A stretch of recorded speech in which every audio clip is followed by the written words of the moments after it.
पूर्णमिदं पूर्णात् पूर्णमुदच्यते पूर्णस्य पूर्णमादाय पूर्णमेवावशिष्यते। ओम शांति शांति शांति। नामापिते च मधुरं मधुरं स्वरूपं कर्मापिते च मधुरं मधुरा स्मृतिश्च। बुद्धिं प्रबोधय प्रभो मधुबोध शक्तिं विद्यां प्रयच्छ परमां परिभावयामि। नारायणाखिल गुरो भगवन् नमस्ते। नारायणाखिल गुरो भगवन् नमस्ते। नारायणाखिल गुरो भगवन् नमस्ते। पृष्ठ 501 भामति। तस्माद् ब्रह्मते ब्रवाणीति ब्रह्मणोपक्रमात् सर्वान् पाप्मनोपहत्य सर्वेषाञ्च भूतानां सैष्ठ्यं स्वराज्यं पर्येति य एवं वेदेति स सति संभवे सर्वश्रुतेः असंकोचात् निरतिशयेन फलेन उपसंहारात्। जबकि बात ऐसी है, इसलिए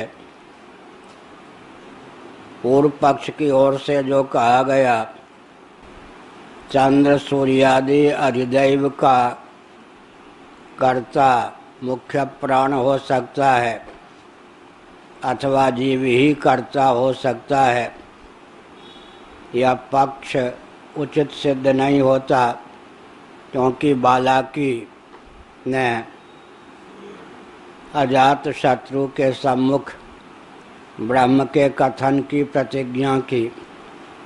ऐसी स्थिति में मुख्य ब्रह्म में ही ब्रह्म का लक्षण चरितार्थ होता है।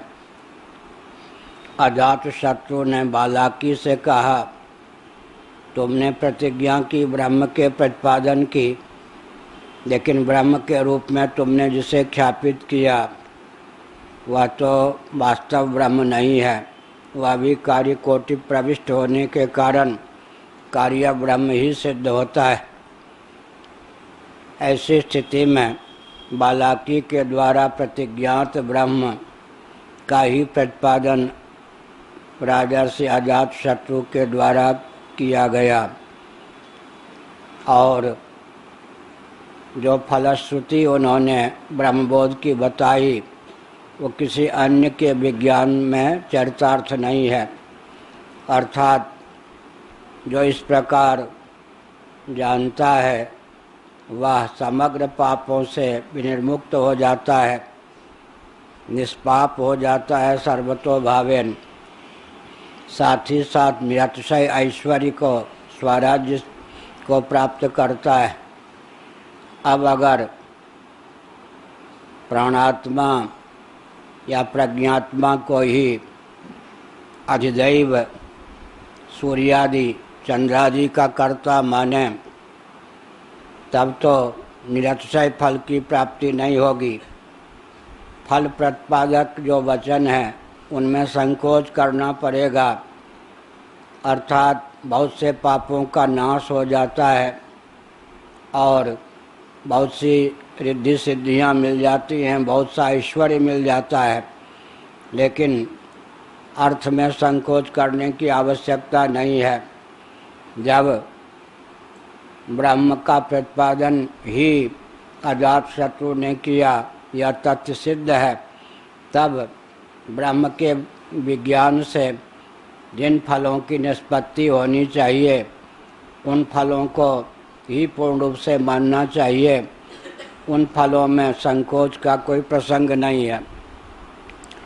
तस्माद् अनेन ब्रह्मतत्वम् अभिधातव्यं यथा सत्यस्य। तस्माद् ब्रह्मते ब्रवाणीति ब्रह्मणोपक्रमात् सर्वान् पाप्मनोपहत्य सर्वेषाञ्च भूतानां सैष्ठ्यं स्वराज्यं पर्येति। जो ब्रह्मविद होता है वह समग्र भूतों में श्रेष्ठ हो जाता है, क्योंकि ब्रह्म सर्वाधार सर्वाधिष्ठान सर्वोपादान है, और उसे आत्मत्वेन जो जानता है वह भी सर्वाधिष्ठान सर्वाधार हो जाता है, और अध्यस्त जो पदार्थ वह अधिष्ठान से भिन्न अस्तित्व को सिद्ध नहीं कर पाते, तो ब्रह्मविद सर्व ऐश्वर्य संपन्न भी हो जाता है, क्योंकि सर्वात्मा होता है। इस प्रकार ब्रह्म विज्ञान का जो उपक्रम था उसी को चरितार्थ किया अजातशत्रु ने। और सर्वश्रेष्ठ होता है ब्रह्मविद, सर्वैश्वर्य संपन्न होता है ब्रह्मविद, सर्व पापों से विनिर्मुक्त होता है ब्रह्मविद। ऐसे ही जो फलश्रुति बताई गई अजातशत्रु के द्वारा वह ज्यों के त्यों चरितार्थ है, क्योंकि ब्रह्म ज्ञान से ही इस प्रकार की फलश्रुति क्रियान्वित हो सकती है, किसी कार्य ब्रह्म के विज्ञान से नहीं। प्राण भी कार्य कोटि के पदार्थ, जीव भी एक प्रकार से औपाधिक होने के कारण, कार्योपाधिक होने के कारण, कार्य में तादात्म्यपत्ति के कारण तत्वतः ब्रह्म होता हुआ भी औपाधिक धरातल पर सर्व प्रपंच का कर्ता सिद्ध नहीं हो सकता। सर्वश्रुते असंकोचा निरतिशयेन फलेन उपसंहारात् ब्रह्म वेदनात् अन्यतश्च तदनुपपत्तेः। ब्रह्म ज्ञान के अतिरिक्त अन्य विज्ञान के द्वारा इस प्रकार का फल चरितार्थ हो ही नहीं सकता है। अतः अजातशत्रु ने भले ही न कहा हो कि तुमने जिस ब्रह्म को बताने की प्रतिज्ञा की वह ब्रह्म मेरे द्वारा कह दिया गया, इस प्रकार भले ही न कहा हो, लेकिन यह तो प्रतिज्ञात तत्व का ही वास्तव में व्याख्यान है। अतः ब्रह्मविद के जीवन में जिस निरक्षय फल की प्राप्ति होती है उसी का प्रतिपादन यहाँ किया गया। प्राणोपासक हो अथवा जीवोपासक हो, प्राण के विज्ञान के फलस्वरूप या जीव के विज्ञान के फलस्वरूप सर्वश्रेष्ठ व्यक्ति नहीं हो सकता है और सर्व ऐश्वर्य से संपन्न भी व्यक्ति नहीं हो सकता है, यह बात निश्चित है। ब्रह्म वेदनात् अन्यतश्च तदनुपत्तेः आदित्यादि पुरुष कर्तृत्वस्य च स्वातंत्र्य लक्षणस्य मुख्यस्य ब्रह्मणा एव संभवात्। साथ ही साथ यह भी समझना चाहिए कि आदित्य आदि का भी मुख्य कर्तृत्व प्राण में या जीव में सिद्ध न होकर ब्रह्म में ही चरितार्थ होता है, क्योंकि एक कार्य कोटि का पदार्थ जब दूसरे कार्य का कर्ता माना जाता है तो उस कार्य कोटि के कर्ता में भी कर्मत्व की प्रसक्ति होती है। ऐसी स्थिति में मुख्य कर्ता का अनुसंधान करने पर ब्रह्म ही मुख्य कर्ता सिद्ध होता है। सोपाधिक धरातल पर ब्रह्म को ही ईश्वर कहते हैं। सच्ची बात तो यह है कि समग्र सृष्टि का कर्ता जो ब्रह्म है, समग्र सृष्टि के अंतर्गत ही आदित्य भी हैं, चंद्रमा भी हैं। अतः ब्रह्म में ही आदित्य का कर्तृत्व और चंद्रमा का कर्तृत्व ही प्रसक्त होता है। अगर प्राण को ही आदित्य का कर्ता मानेंगे, चंद्रमा का कर्ता मानेंगे, तो गौण कर्तृत्व ही इनमें चरितार्थ होगा। यह कोई घटपटादि की बात नहीं है। अधिदैव मंडल का बहुत ऊंचा स्थान होता है।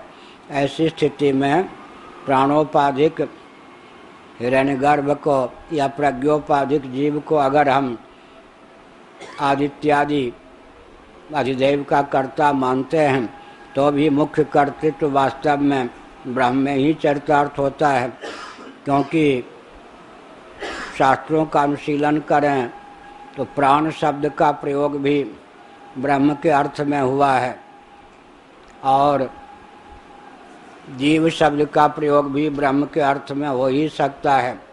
ऐसी स्थिति में जिसको आप प्राण के द्वारा सृष्ट मानते हो अथवा जीव के द्वारा सृष्ट मानते हो, वास्तव में उसका सृष्टित्व भी, उसका सर्जन भी ब्रह्म के द्वारा ही सिद्ध होता है। यह हुआ तदनुपत्ते आदित्यादि पुरुष कर्तृत्वस्य च स्वातंत्र्य लक्षणस्य मुख्यस्य ब्रह्मणा एव संभवात् अन्येषां हिरण्यगर्भादीनां तत्पारतंत्र्यात् क्वैव स एतद्बालाके इत्यादेः जीवाधिकरण भवनापादान प्रश्नस्य यदा सुप्त स्वप्नं न कंचन पश्यति अथास्मिन् प्राण एवैकधा भवति इत्यादयः उत्तरस्य च ब्रह्मेष्वेवोपपत्तेः ब्रह्म विषयत्वं निश्चीयते। इसी प्रकार यह भी समझना चाहिए कि अधिदैव आदित्यादि का स्वातंत्र्यण कर्तृत्व, निरंकुश कर्तृत्व तो ब्रह्म में ही सिद्ध होता है, क्योंकि प्राण या प्राणोपाधिक हिरण्यगर्भ को कर्ता माने या प्रज्ञोपाधिक जीव को कर्ता माने तो भी उनमें कर्तृत्व की क्षमता कहाँ से प्राप्त होती है, क्योंकि वो स्वयं कार्य कोटि के ही पदार्थ हैं, वो भी किसी की कृति के विषय ही हैं, क्योंकि प्राण की रचना भी मानी जाती है और जीव की उपाधि कार्य कोटि की है। इसलिए अंत में कार्योपाधिक जीव भी स्वातंत्र्यण कर्ता नहीं हो सकता, क्योंकि अपने से अवर कार्य का कर्तृत्व तो जीव में हो सकता है, लेकिन उसकी जो उपाधि है उसका कर्तृत्व तो जीव में जा ही नहीं सकता। इसी प्रकार प्राणोपाधिक जो चेतन है, प्राण का रचयिता तो स्वयं हो ही नहीं सकता। उसे जो प्राण प्राप्त हुआ है, जिसके बल पर वह आदित्यादि मंडलगत अधिदेव का कर्ता माना जा सकता है, वो उपाधि भी तो भगवत कर्तृत्व की ही सिद्ध है। अतः स्वातंत्र्यण कर्तृत्व भगवान के अतिरिक्त या ब्रह्म के अतिरिक्त प्राण में अर्थात हिरण्यगर्भ में या प्रज्ञोपाधिक जीव में भी संभव नहीं है। अन्येषां हिरण्यगर्भादीनां तत्पारतंत्र्यात् ब्रह्म, ये जो अन्य हैं हिरण्यगर्भादि, ये सब के सब भगवान के अधीन ही हैं। जो जिसके अधीन होता है उसके द्वारा किया गया कार्य किसका माना जाता है? जो स्वतंत्र होता है, अनधीन होता है, उसका सेना विजय प्राप्त करती है तो विजय राजा की मानी जाती है या सेना की? स्वातंत्र्य न विजय तो राजा की ही मानी जाती है ना।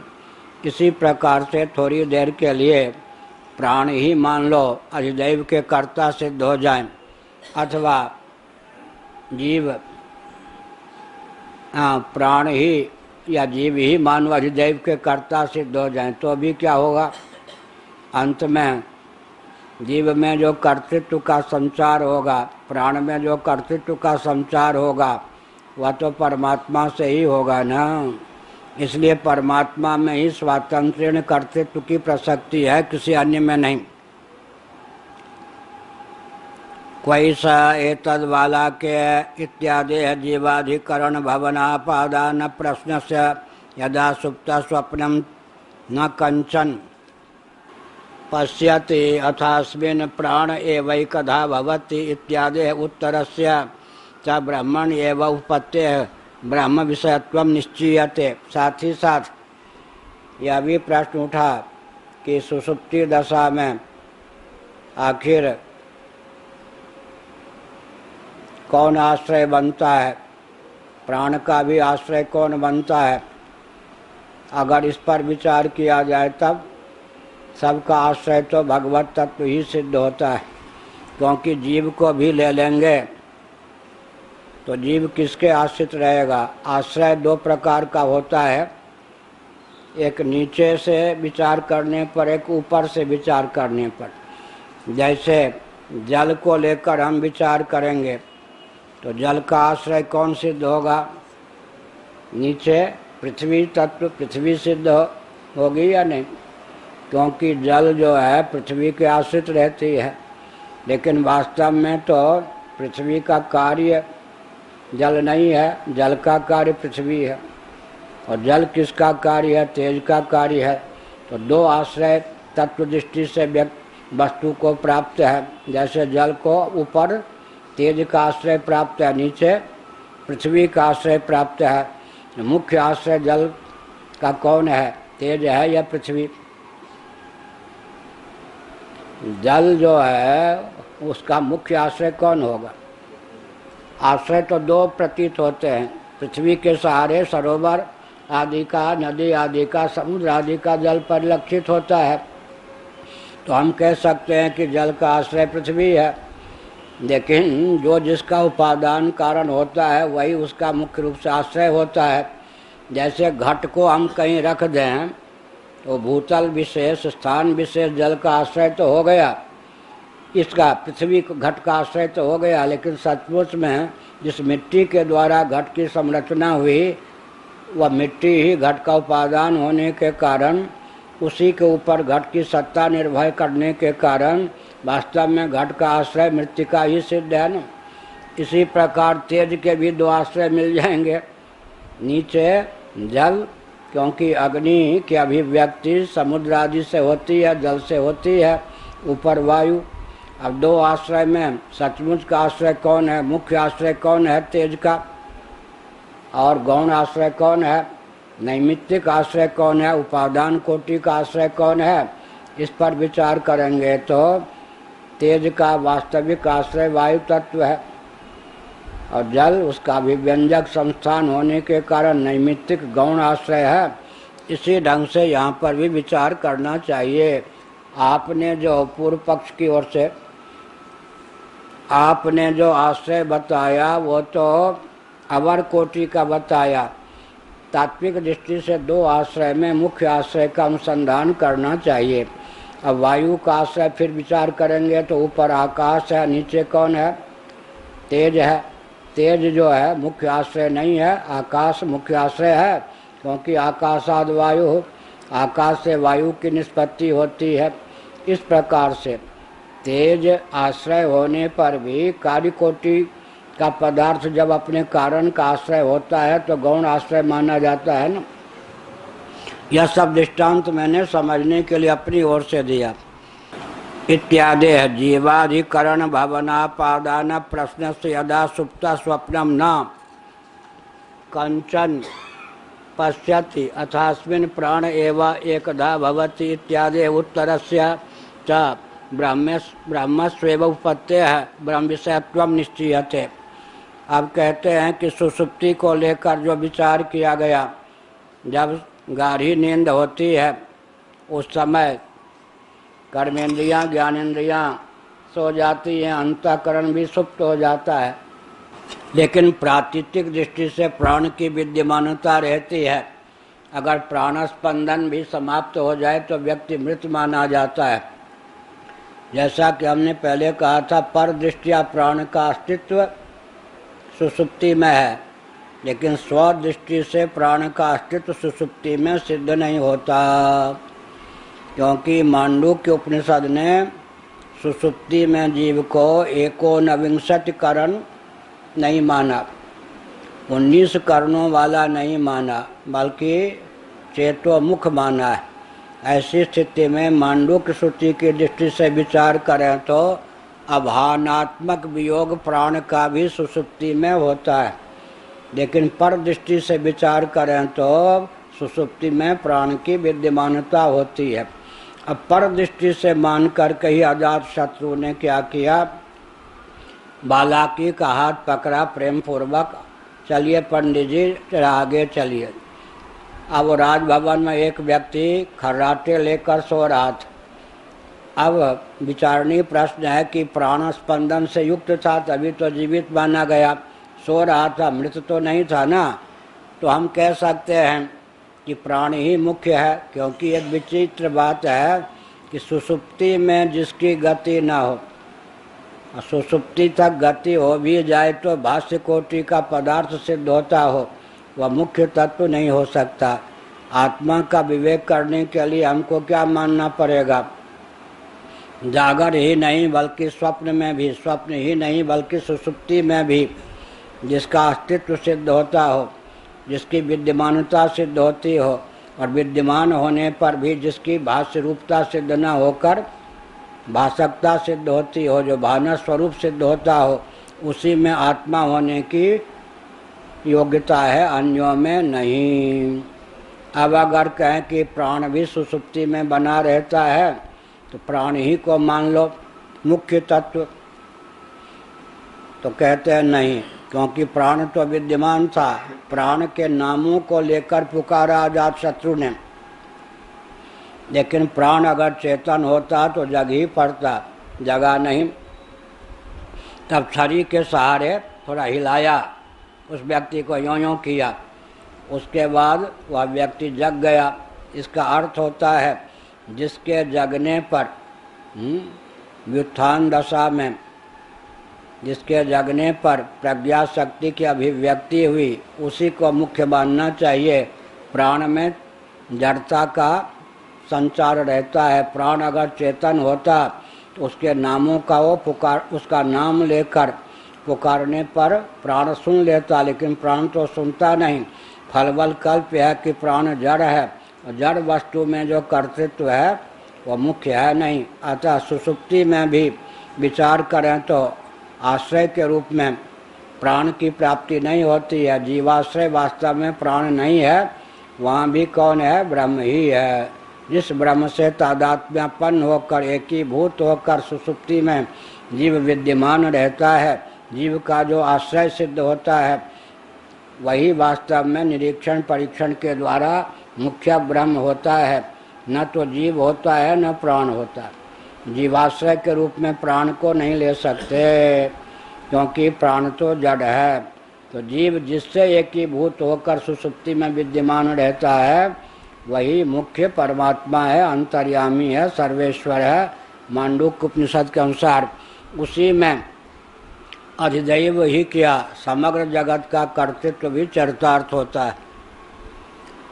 अथास्मिन् प्राण एव एकधा भवति इत्यादि उत्तर से च ब्राह्मणे स्वेव उपपत्तेः ब्रह्म विषयत्वं निश्चयते। कोई भी प्राण शब्द का उच्चारण कर देने मात्र से प्राण की ही सिद्धि नहीं हो जाती। यह माना कि श्रुति ने कहा कि प्राण में जाकर एकीभूत हो जाता है, प्राण से तादात्म्यपन्न होकर ही मानव जीव भी स्थित रहता है। लेकिन यहाँ पर प्राण का अर्थ कौन है? प्राण का भी जो प्राण है वह परमात्मा ही प्राण शब्द का अर्थ होता है। प्राणस्य प्राणा प्रथमा विभक्ति या द्वितीय विभक्ति के द्वारा जिस अर्थ को ग्रहण किया जाता है वह मुख्यार्थ होता है।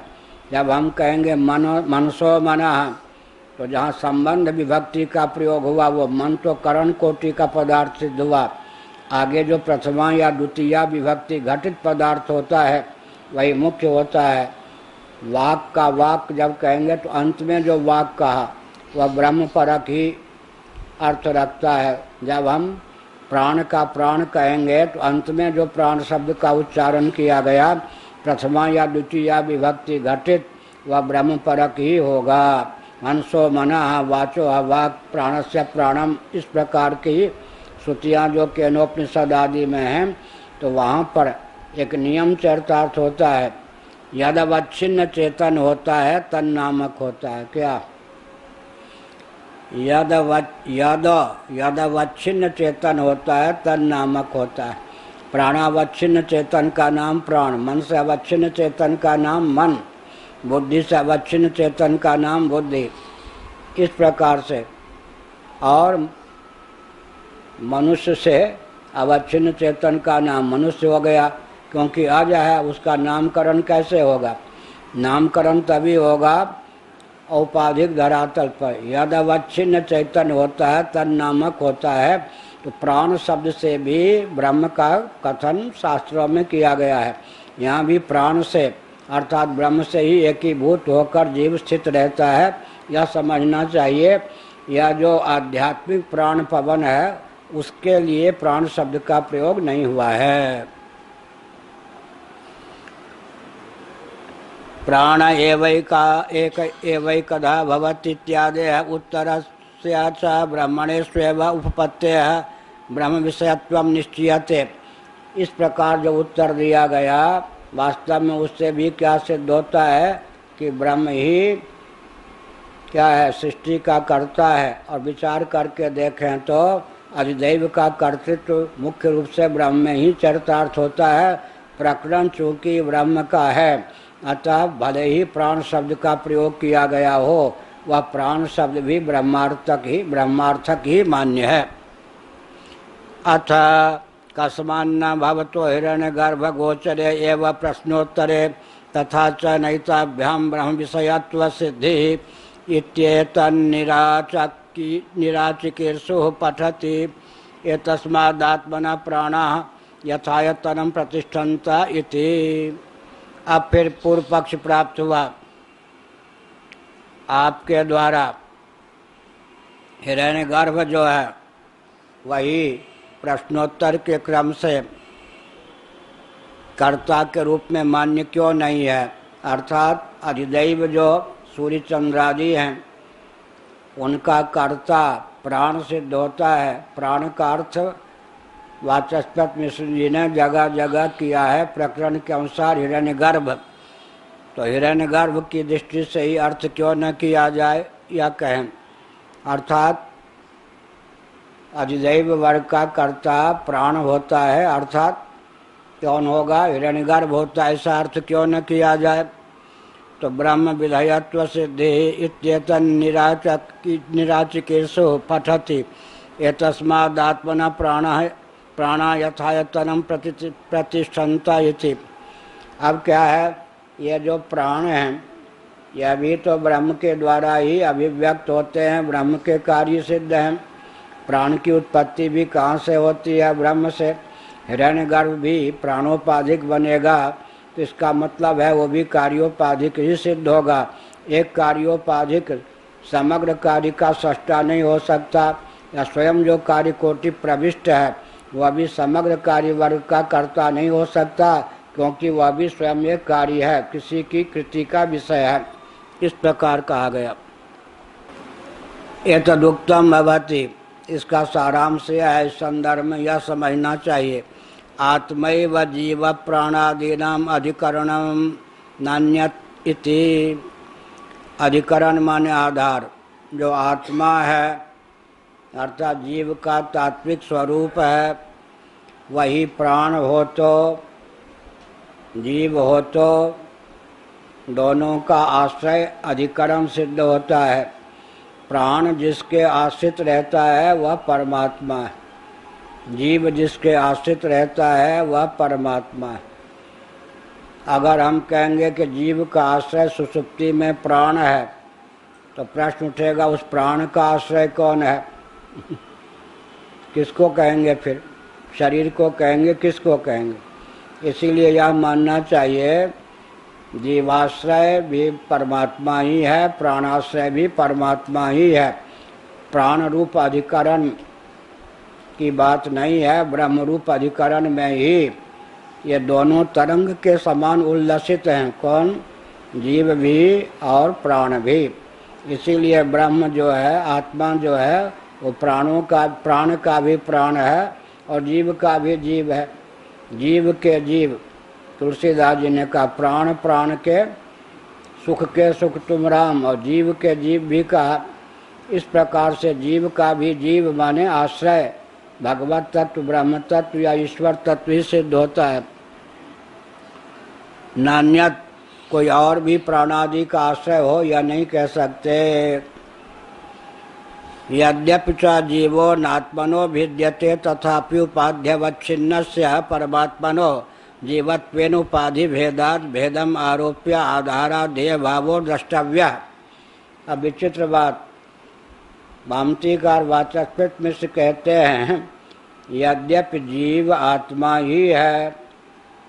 हमने एक दिन कहा था जीवात्मा कहने पर आत्मा का ग्रहण हुआ या नहीं, परमात्मा कहने पर परम तो है लेकिन अंत में आत्मा विशेष के रूप में है या नहीं, महात्मा कहने पर विशेष के रूप में आत्मा है या नहीं, यहाँ तक कि पापात्मा कह देंगे तो उसमें भी विशेष के रूप में आत्मा है या नहीं, पुण्यात्मा कह देंगे तो अंत में आत्मा है या नहीं। तो जीवात्मा जब कहते हैं तो जीव में और आत्मा में भेद है क्या। तो यद्यपि जीव का तात्विक स्वरूप आत्मा ही है, उस आत्मा को ही परमात्मा कहा जाता है, लेकिन औपाधिक धरातल पर जब तक जीव देहेंद्रिय प्राणांतःकरण में अहंता ममता संपन्न तादात्म्यापत्ति संपन्न है, तब तक वह जीव ही है, तत्वतः आत्मा होने पर भी। यह अभिप्राय। आत्मैव जीव प्राणात्, ये तो हो गया। यद्यपि च जीवो नात्मनो भिद्यते, यद्यपि जो जीव है वो आत्मा से भिन्न सिद्ध नहीं होता, तथापि उपाध्यवच्छिन्नस्य परमात्मनो जीवत्वेन उपाधि भेदात् भेदम आरोप्य आधाराध्येय भावो द्रष्टव्य। इन्हीं पंक्तियों के बल पर कुछ लोग कहते हैं कि भामतीकार वाचस्पति मिश्र को आभासवाद या प्रतिबिंबवाद नहीं मान्य है, अवच्छेदवाद्य मान्य है। उपाध्यवच्छिन्न से शब्द का प्रयोग किया या नहीं है ना मूल में। एवं च जीव भवनाधारत्वम, अब ये हो गया ने उसे ऊपर की पंक्ति, यद्यपि च जीवो नात्मनो भिद्यते तथापि उपाध्यवच्छिन्न से परमात्मनो जीवत्वेन उपाधि भेदात् भेदम आरोप्य आधाराधेय भावो द्रष्टव्य। अवच्छिन्न से शब्द का प्रयोग किया वाचस्पति मिश्र जी ने।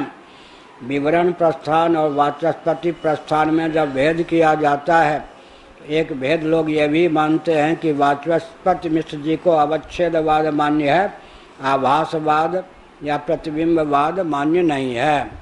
लेकिन हमने कभी 8-10 साल पहले ये भामती में पंक्तियों को रेखांकित किया था, जिससे प्रतिबिंबवाद का समर्थन भी भामती की पंक्ति से प्राप्त है। अब कहाँ की पंक्ति थी समय ध्यान नहीं है। तो यहाँ कहते हैं उपाधि से जब तक अवच्छिन्न आत्मा है तब तक उसी का नाम क्या है, जीव है। उपाधि से अनवच्छिन्न जब अपने को मान ले जीव, तो उसी का नाम क्या है, ब्रह्म है, आत्मा है। अब प्रश्न उठता है कि जीव और आत्मा में जब अभेद है तो स्वयं ही स्वयं के आश्रित कैसे रहेगा। यह पूर्व पक्ष हुआ। जीव और आत्मा में जब अभेद है तो आप कैसे कह सकते हैं कि आत्मा या परमात्मा के आश्रित जीव रहता है। इसका उत्तर वाचस्पति मिश्र जी ने दिया, उपाधि से अवच्छिन्न आत्मा का नाम ही जीव हो जाता है। जब तक वह जीव भावापन्न है तब तक उसका आश्रय कौन होता है, भगवान। आधाराध्येय भाव बन जाता है, आधार बन जाता है आत्म तत्व, भगवत तत्व, ब्रह्म तत्व या परमात्म तत्व, और आधेय बन जाता है जीव तत्व। यही बात है, जिसके आश्रित हम हैं वही वस्तुतः हम हैं। क्या घट अगर नाम रूप का ही तादात्म्यपत्ति छोड़ दे तब कौन हो जाए, मिट्टी। तो जिसके आश्रित घट परिलक्षित होता है तत्वतः वही है या नहीं। लेकिन तत्वता होने पर भी घट किसके आश्रित है, मिट्टी के आश्रित है। उसका उपादान जो है मिट्टी है। क्यों, नाम रूप में तादात्म्यपत्ति पर्यंत घट की, मिट्टी की ही घट संज्ञा है। इसी प्रकार उपाधि में तादात्म्यपत्ति पर्यंत आत्मा की ही जीव संज्ञा है। या अपने अभिव्यंजक संस्थान उपाधि में जब तक उसकी तादात्म्यपत्ति है, अहमिति है, या जब तक स्वयं को उससे अवच्छिन्न समझता है तब तक उसकी जीव संज्ञा है। तो जो उसका तात्विक स्वरूप है उसके आश्रित रहने में कोई आपत्ति नहीं है। अब जल किसके आश्रित है, तेज के आश्रित ऊपर से। लेकिन जल क्या तेज नहीं है। जब तक जल अपने नाम रूप को पकड़े हुए है, कल्पना कीजिए, तब तक वह तेज के आश्रित है। जल अपने नाम रूप को छोड़ दे तो तेजो मात्र है। इसी प्रकार जीव जिसके आश्रित है वही तत्वतः जीव है। जीव जिसके आश्रित है वही तत्वतः जीव है। जीव किसके आश्रित है, परमात्मा के आश्रित है। फिर वह जीव अपने ही आश्रित होगा तो आत्माश्रय दोष की प्रसक्ति होगी। उपाधि की कृपा से आत्माश्रय दोष प्रसक्त नहीं है, क्योंकि जब तक अपनी उपाधि से अवच्छिन्न दशा को प्राप्त है जीव, तब तक क्या है। उदाहरण ले लीजिए बहुत अच्छा, घटाकाश का आश्रय कौन है, घट है या आकाश। उदाहरण यहाँ सबसे अच्छा यही पड़ेगा कि घटाकाश का आश्रय घट है या आकाश। एक रकम से एक दृष्टि से घट है, क्योंकि घटाकाश की सिद्धि ही घट के बिना नहीं होगी। घटाकाश कहेंगे तो घट से अवच्छिन्न आकाश का नाम घटाकाश होगा या नहीं? तो एक दृष्टि से विचार करें तो घटाकाश का आश्रय कौन हुआ? घट। दूसरी दृष्टि से विचार करें तो उसका जो तात्विक स्वरूप है वही उसका आश्रय है। क्या आकाश उसका आश्रय हो गया? अब घट आकाश अगर आकाशय है, अखंडाकाशय है, महाकाशय है, तो अपने आश्रित स्वयं कैसे रहेगा? किसके आश्रित आप हैं? अपने आश्रित हूँ। इसका अर्थ है किसी अन्य के आश्रित नहीं हूँ, यही ना? नहीं तो अपने आश्रित अपने आप कैसे रहेगा? स्वतंत्र हूँ का अर्थ क्या हुआ? स्व माने अपने, तंत्र माने अधीन। अब अपने अधीन कैसे रहेगा? अधीन तो दूसरे के रहा जाता है। तो पराधीन नहीं हूँ, इसी का अर्थ हो गया स्वतंत्र हूँ, स्वाश्रय हूँ। लेकिन जीव का तात्विक स्वरूप आत्मा होने पर भी जब तक जीवत्व है, उपाधि परिच्छिन्न है, उपाधि में तादात्म्यपन्न है, उपाधि से अवच्छिन्न है, तब तक वह जीव है। इसका मतलब उसकी उपाधि का जो आश्रय है वही जीव का भी आश्रय माना जाएगा। अवच्छेदक का जो आश्रय होता है वही अवच्छिन्न का भी आश्रय होता है। यह हुआ। घट का जो आश्रय होगा वही घटाकाश का भी आश्रय बन जाएगा। इसका मतलब अन्य आश्रित नहीं है। स्वयं महिमनी कहाँ? छांदोग श्रुति। नारद जी ने कहा वो भूम तत्व किसके आश्रित है? तो उन्होंने कहा, सनत कुमार ने क्या कहा? स्वयं महिमनी, अपने आश्रित है। तो कर्म करती विरोध की प्रसक्ति होती है वैयाकरणों के अनुसार। स्वयं ही स्वयं का आश्रय कैसे होगा? स्वयं ही स्वयं के आश्रित कैसे रहेगा? तो फिर कह दिया अथवा अपनी महिमा में भी नहीं। आत्मरति का अर्थ क्या है? आत्मरति का अर्थ है अनात्मरति की निवृत्ति। नहीं तो कर्म करती विरोध। गंता ही गम्य कैसे होगा? जो दूरी तय करनी है, जहाँ जाना है गंतव्य तक, वो गंता और गंतव्य में भेद होगा तब तो गमन क्रिया की प्रसक्ति होगी या नहीं? क्या? इसीलिए आत्मरति का अर्थ है अनात्मरति की निवृत्ति। ठीक है। स्वप्रकाश का अर्थ है किसी अन्य से प्रकाशित न होना। इसी प्रकार से जीव तब तक आत्मा के आश्रित है, अपने तात्विक स्वरूप के ही आश्रित है, जब तक उपाधि परिच्छिन्न है, उपाधि में अवच्छेदक में तादात्म्यपन्न है। बहुत अच्छी बात है ना। घटाकाश, घट सहित घटाकाश किसके आश्रित है? महाकाश के। लेकिन घटाकाश ने कदाचित घट की उपाधि में तादात्म्यपत्ति का त्याग कर दिया, अपने अवच्छेदक के अनुरूप अपनी मान्यता का परित्याग कर दिया, तब वो महाकाश है। अब आश्रय आश्रित भाव नहीं बनेगा। जब तक हम अनात्म वस्तुओं में तादात्म्यपन्न हैं तब तक भगवान हमारे आश्रय हैं। और जब अनात्म वस्तुओं में तादात्म्यपत्ति कट गई तो हम भगवान नहीं हैं। लो, विचित्र बात है या नहीं? नास्तिक और तत्वज्ञ का लक्षण आपादता बाहर से एक जैसा लगता। भगवान को आश्रय और विषय दोनों बना लिया तब कौन भक्त हो गए? जिज्ञासु। और आश्रय लिया भगवान का, विषय बनाया जगत को, तब कौन हो गए? आर्त अर्थार्थ। कामना की पूर्ति के लिए भगवान का आश्रय लिया, लेकिन लक्ष्य क्या है? भगवान तो लक्ष्य नहीं है ना। कामना की पूर्ति कामनी पदार्थ। तो आर्त अर्थार्थी किसको कहते हैं? आश्रय भगवान का, विषय जगत भव। जिज्ञास किसको कहते हैं? भगवान का ही आश्रय और भगवान को ही विषय बना लिया। और ज्ञानी किसको कहते? लो, नास्तिक और ज्ञानी का लक्षण बाहर से एक जैसा लगेगा।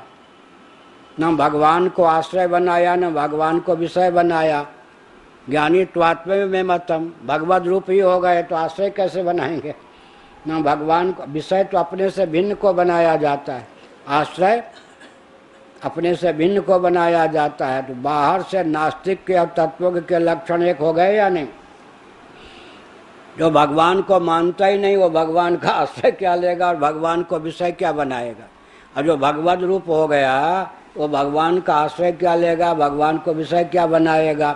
तो तत्वज्ञ के भगवान न आश्रय होते न विषय। इसी प्रकार भामतीकार का संकेत है, जब तक जीव प्राणोपाधिक है या प्राणावच्छिन्न है तब तक उसकी जीव संज्ञा है। तो जीव संज्ञा है तब फिर प्राण जिसके समाश्रित था उसके समाश्रित जीव हो गया या नहीं। तो पूर्व पक्ष की प्राप्ति क्या थी, या तो प्राण को कर्ता मान लो या जीव को कर्ता मान लो। उत्तर पक्ष की प्राप्ति क्या हुई, अरे भाई प्राण सहित जीव जिसके आश्रित है उसको कर्ता मानो मुख्य। क्या प्राण सहित जीव जिसके आश्रित है वो भगवान है। अब प्राण की तादात्म्यापत्ति को जीव छोड़ दे तो हो गया भगवान है। तो आत्मा होने पर भी आत्माश्रित हो सकता है जीव औपाधिक धरातल पर। क्या वाक्य बना आत्मा होने पर भी जीव औपाधिक धरातल पर अवच्छेदक में तादात्म्यापत्ति की अवधि तक भगवान के आश्रित आत्मा के आश्रित रह सकता है। तो अपने ही आश्रित हो गया औपाधिक धरातल। जब तक जीव अपने अभिव्यंजक अवच्छेदक संस्थान प्राणादि में तादात्म्यापन्न रहता है तब तक अपने तात्विक स्वरूप के ही आश्रित माना जाता है अवच्छेदक सहित। घट का जो आश्रय है वही घटाकाश का आश्रय हो गया या नहीं। महाकाश घट का भी आश्रय है तो घटाकाश का भी आश्रय है। या अब आकाश आकाश के आश्रित हो गया या नहीं। लेकिन आकाश महाकाश में आधारत्व की प्राप्ति हुई, घटाकाश में आधेयत्व की प्राप्ति हुई। एक हो गया आधार, एक हो गया क्या आधेय। आधार आधेय की प्राप्ति एक ही में हो गई। लेकिन यहाँ दोष क्यों नहीं है, क्योंकि अवच्छेदक में तादात्म्यापत्ति विद्यमान है। क्या मनोज जी, इन सब शास्त्रों को पढ़ने वाले को कोई ठग सकता है पहला लाभ तो व्यवहार में यही है कि उसको कोई ठग नहीं सकता, उसकी बुद्धि इतनी पैनी होती है। दूसरा लाभ है कि जन्म मृत्यु की परंपरा का उच्छेद, आनंद ही आनंद। सबसे व्यावहारिक लाभ यह है कि उसकी बुद्धि इतनी तीक्ष्ण होती है कि उसको कोई भौतिकवादी चकमे में नहीं डाल सकते। हाँ, बुद्धि की तीक्ष्णता की पराकाष्ठा है ना। यह हुआ। अब अवच्छेदवाद और आभासवाद या प्रतिबिंबवाद दोनों को पंचदशीकार ने, अच्छा घड़ी उधर, दोनों को पंचदशीकार ने कहा कि ठीक है। बहुत अच्छा उदाहरण दिया। एक मपना है, मान लीजिए यह मपना है, इसमें हमने गेहूं रखा, जितने ग्राम गेहूं आता उतना ग्राम रखा, या लोटा है, ये मपना है। अब क्या है, यह जो पात्र है तांबे का अवच्छेदक तो बन जाएगा लेकिन अभिव्यंजक नहीं बनेगा।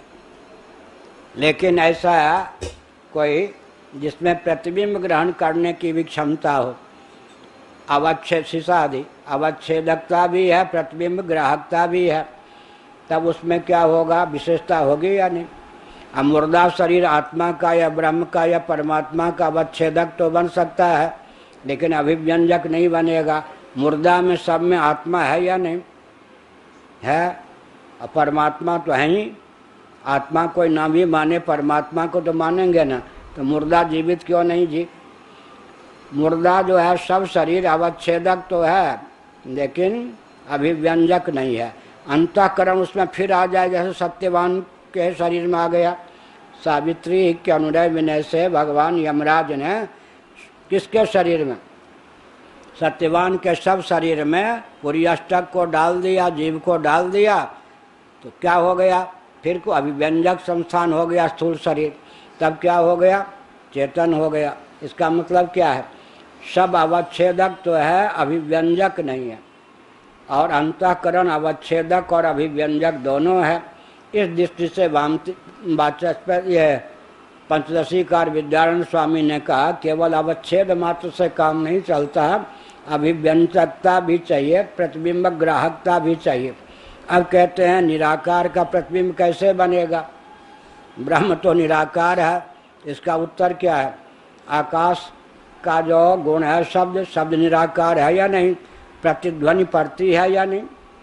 तो प्रतिध्वनि जो कहते हैं ना प्रतिबिंब, प्रतिबिंब शब्द के अर्थ में अंतर पड़ेगा ना। एक हमारे मुख का प्रतिबिंब पड़ा दर्पण में, एक गुफा इत्यादि में शब्द का प्रतिबिंब पड़ा। शब्द का प्रतिबिंब क्या है? प्रतिध्वनि रूप है। तो जिस प्रकार का प्रतिबिंब निराकार का होना चाहिए परमात्मा का, आत्मा का, उस प्रकार का प्रतिबिंब क्या होता है? अंतःकरण में पड़ता है। अंतःकरण में चेतन की अभिव्यंजकता भी है, अवच्छेदकता भी है, दोनों योग्यता, क्योंकि वो सत्वात्मक होने के कारण, सत्वात्मक होने के कारण अंतःकरण में अवच्छेदकता भी है, अभिव्यंजकता भी है।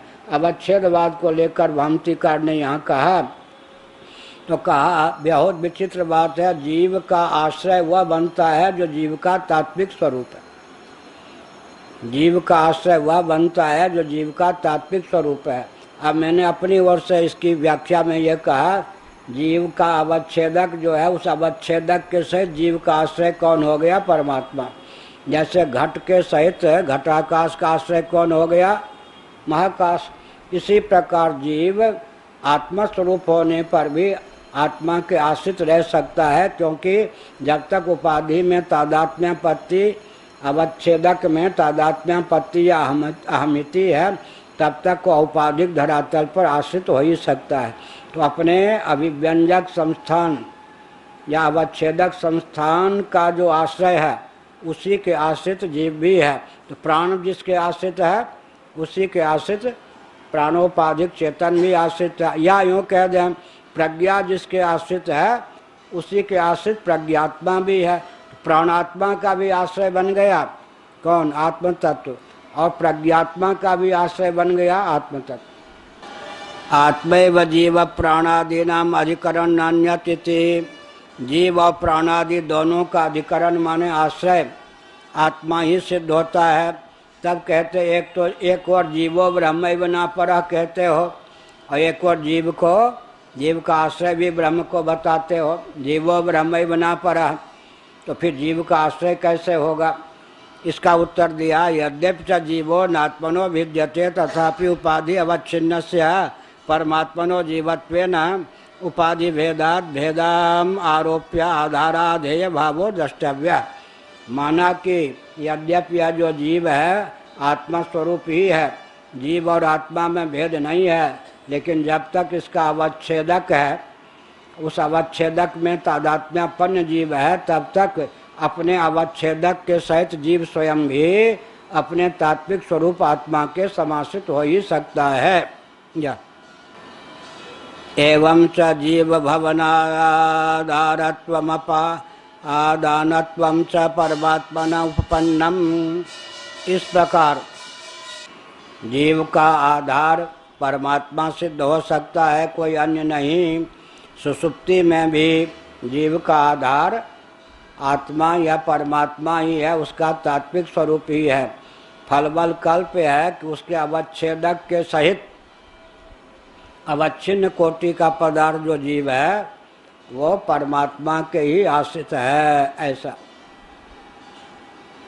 तदेवं बालाक्य जात शत्रु संवाद वाक्य संदर्भस्य ब्रह्मपरत्वे स्थिते यस्य वै तत्कर्मेति व्यापाराभिधाने न संगच्छत इति कर्म शब्द कार्याभिधायी भवति। एतदिति सर्वनाम परामृष्टं च तत्कार्यं सर्वनाम चेदं सन्निहित परामर्शी न च किंचिदिह शब्दोक्तमस्ति तन् सन्निहितत्वं न चादित्यादि पुरुषाः सन्निहिता अपि परामर्शार्हा बहुत्वात् पुल्लिंगत्वाच्च एतदिति चैकस्य नपुंसकस्याभिधान देतेषां पुरुषाणां कर्तेत्यनेनैव गतार्थत्वाच्च तस्मादशब्दोक्तमपि प्रत्यक्ष सिद्धं संबंधार्हं जगदेव परामृष्टव्यम। बहुत सूक्ष्म अक्षर है। अब क्या हुआ? नया पूर्व पक्ष आ गया कि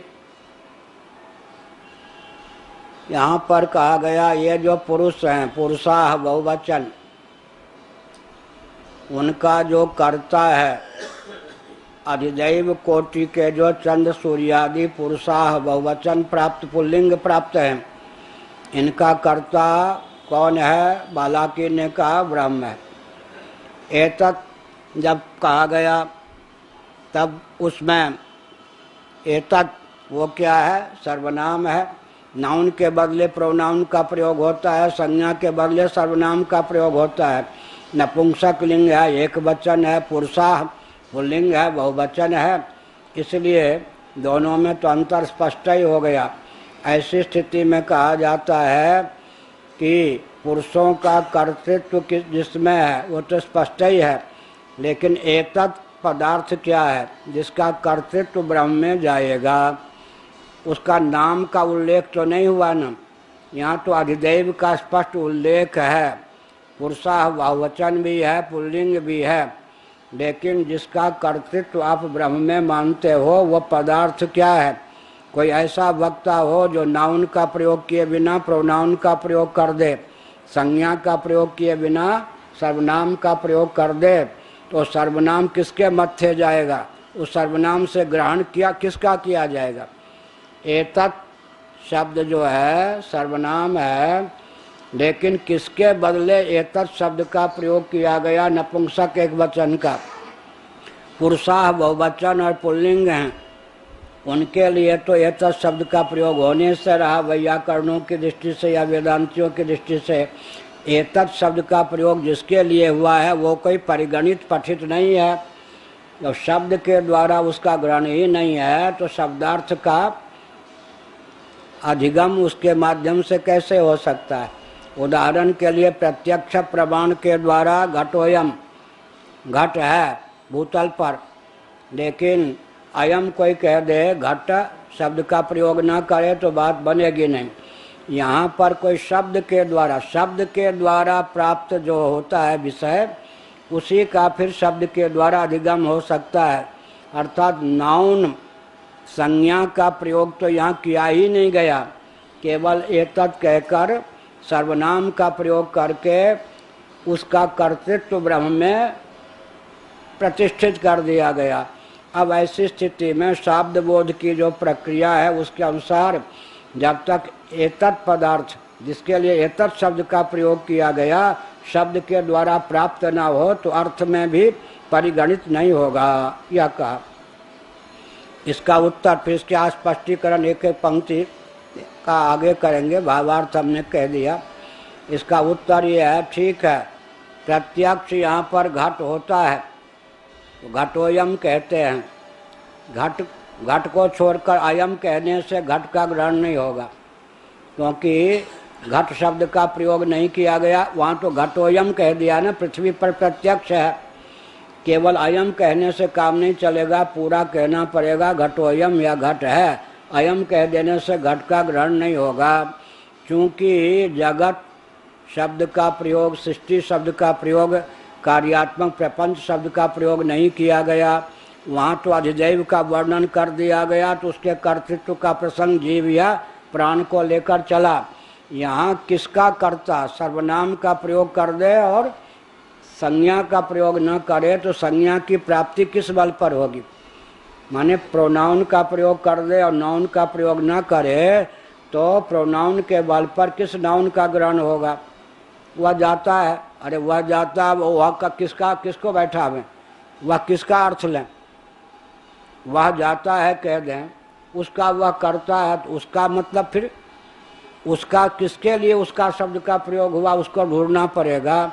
शाब्द बोध की प्रक्रिया है, उसमें दिया गया है शाब्द शाब्दे नैवान्वेति। यहाँ टीका में दिया अनुवाद, शाब्द शाब्दे नैवान्वेति, शब्द के द्वारा प्राप्त जो विषय होता है वही शब्दार्थ के द्वारा निष्पन्न होता है। माने शब्द के द्वारा जो प्राप्त ही नहीं है उसका ग्रहण कैसे होगा? एतत् शब्द हमको प्राप्त है, लेकिन किसके लिए एतत् शब्द का प्रयोग किया गया है वो तो अप्राप्त है। तो अंधेरे में हम एतत् शब्द से किसका ग्रहण करें? तब यहाँ पर कहा शब्द तो प्राप्त नहीं है, लेकिन यह जो जगत है कहाँ प्रतिष्ठित है? हमारी बुद्धि में, बाहर नहीं। बुद्धिस्थ जो जगत है उसके साथ एतत् शब्द का अन्वय हो सकता है। जगत शब्द का प्रयोग न होने के कारण प्रत्यक्ष सिद्ध जो जगत है, घटपटादी के समान प्रत्यक्ष सिद्ध जो जगत है, उस जगत का तो यहाँ प्रयोग किया नहीं गया। उसके बदले अगर कहते हैं एतत् शब्द सर्वनाम का प्रयोग कर दिया गया, तब पुरुषार्थ तो पुल्लिंग और बहुवचन में है, एतत् तो एक वचन में और नपुंसक लिंग में है। तो कोई सर्वनाम का प्रयोग कर दिया गया, संज्ञा का प्रयोग किया नहीं गया। उस सर्वनाम को लेकर हम किसको बैठावें, किसका कर्तृत्व जाएगा? तब कहा मान लिया कि प्रत्यक्ष जो जगत है उसका ग्रहण नहीं किया गया शब्द के द्वारा, लेकिन बौद्ध प्रत्यय के आधार पर वही जगत जो बुद्धि में विराजमान है उसको लेकर के यहाँ एतत् शब्द का प्रयोग कर दिया जाएगा। ए साधक, तुम्हारे मस्तिष्क में, मन में, बुद्धि में या हृदय में जो सृष्टि प्रतिष्ठित है, इस सृष्टि का सृष्टा कोई अन्य नहीं, परमात्मा ही हो सकता है। तो बौद्ध प्रत्यय को लेकर यहाँ पर अन्वय में किसी प्रकार की आपत्ति नहीं है, यह बात आगे कही जाएगी।